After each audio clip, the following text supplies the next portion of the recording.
The electric car revolution is in full swing, with new models of all shapes and sizes being released on almost a weekly basis. But there are a few segments that are underserved when it comes to zero emissions options. One of those being 7-seater cars. Okay, sure, the likes of Peugeot, Vauxhall and Citroën are bringing out boxy people carriers based on their electric van models. But what if you want something to transport your larger than average family in that's a bit more premium and got a bit of SUV style? Step forward the brand new Mercedes EQB. Now, if you're thinking this car looks familiar, you're not imagining it. At a glance, it's hard to tell it apart from the petrol and diesel engined Mercedes GLB, just like the smaller EQA and larger EQC. This is a clean and green fully electric vehicle. Unlike those two models, however, it has an important feature many family buyers will be interested in: 2 extra seats in the boot. Elsewhere, there's plenty of familiar technology we've seen before on the EQA. So how does it all stack up as an electric family car package? We'll find out in a sec, but before then, just a quick reminder to give the video a thumbs up, subscribe to the Driving Electric YouTube channel and hit the bell icon so you'll hear about all of our new videos the very moment they go live. Right, let's get back to the EQB then. Now, while a lot of electric family cars go for sleek, swoopy, coupe type lines in an effort to look cool and futuristic, this Mercedes is actually a bit of a throwback. So if you've been a long-time fan of the 3-pointed star, then you'll notice that this chunky, upright shape recalls the same lines as the classic G-Wagon off-roader.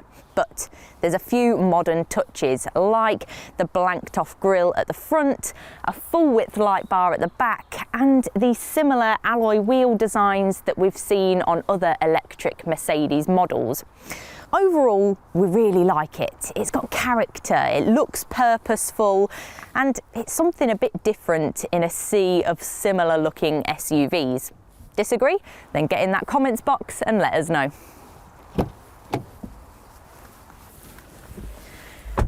So while the EQB has a bit of a retro vibe on the outside, that's certainly not the case when you step in here. Things are bang up to date. In fact, it's pretty much identical with what you're presented with in the smaller EQA. That means you get details like these lovely metallic turbine style air vents, as well as the brilliant Mercedes dual screen infotainment system that runs the really user-friendly MBUX software. To operate it, you can use the touchscreen, the trackpad, or speak voice commands, whichever you find easiest. So the overall quality is excellent. Yeah, the screens may not have the wow factor of those you might find in a Tesla or the Ford Mustang Mach-E, but the overall feeling is just class. Everything is where you expect it to be. Don't underestimate familiarity, especially if you're coming from a petrol or diesel car. At launch, the EQB model lineup is fairly straightforward. There are 2 different drivetrains which we'll go into more detail about later, and 2 trim levels, AMG Line and AMG Line Premium.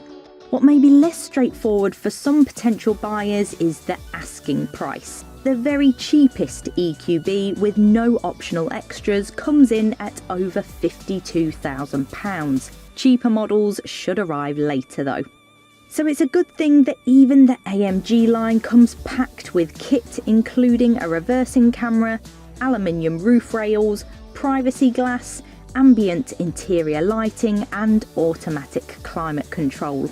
Upgrading to AMG Line Premium gets you a panoramic sunroof, 19-inch alloy wheels, an upgraded 10-speaker audio system and wireless phone charging. The car we're driving today is a European spec Edition 1 launch model, but you can get most of the additional goodies it's sporting, such as the larger screens and extra safety tech by adding 1 or more of the 3 option packs. So you get a lot of kit for that hefty asking price, but do you get a lot of space? Well, you certainly do in this second row. There's plenty of leg room and headroom, even with this sunroof fitted. But I bet you're wondering just how spacious the back row is. Well, unfortunately, this is a German spec car, but all of the cars coming to the UK will have 7 seats. We have tried them before, and it's safe to say they're only really suitable for children, but it is very welcome to see that they do come with ISOFIX points, so you can fit child seats in the back. Not something you can say about most 7-seater cars. So what about luggage space? Once again, that square body shape comes in handy, and the seats themselves are a big help too. You can drop any of the rear seats down, individually or as a row, to free up whatever room you need, and you can tilt the seat backs of the second row or slide them back or forwards to help with fitting stuff in. There's not much space with all the seats up, but folding everything flat, there's a hefty 1,710 litres on offer. IKEA, here we come.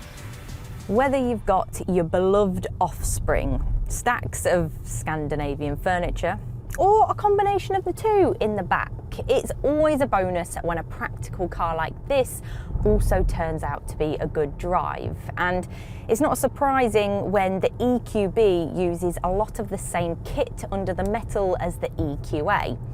I mean, it's not agile or particularly fun to drive, but it is smooth and it is comfortable.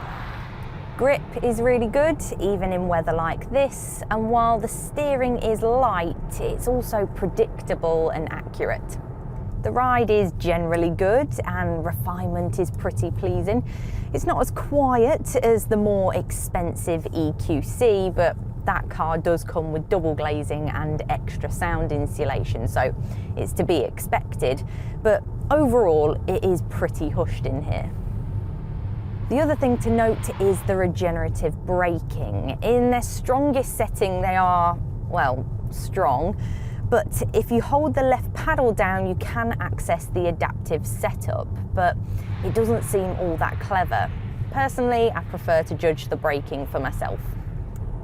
As we mentioned earlier, there are 2 powertrains on offer at launch, the EQB 300 and the EQB 350.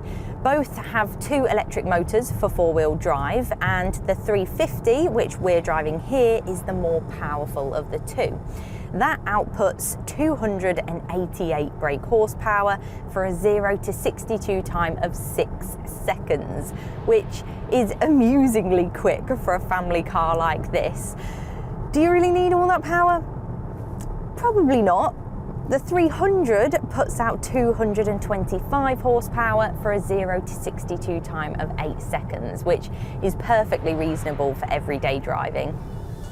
Max charging speed from a public point is 100 kilowatts, which is not the fastest out there, but enough to get you to 80% capacity from nearly empty in about half an hour. Topping up at home is easy. A 7 kilowatt wall box will fill the battery from empty in 10 hours and 45 minutes. There's no difference in range between the 2 models either. They have the same size battery, and Mercedes say they should both manage over 250 miles on a charge.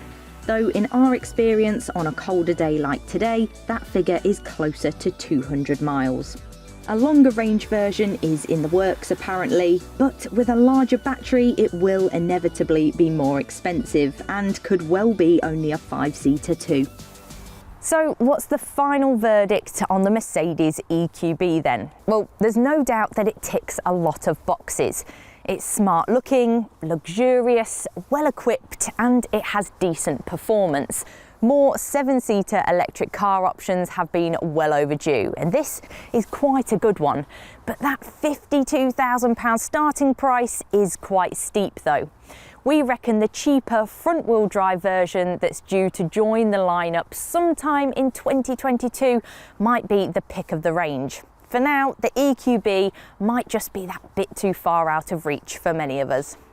Head to DrivingElectric.com for the latest electric car advice, news and reviews, and make sure to check us out on Facebook, Twitter and Instagram. Before you go, make sure you subscribe and don't forget to click the bell icon to be notified when the next video goes live.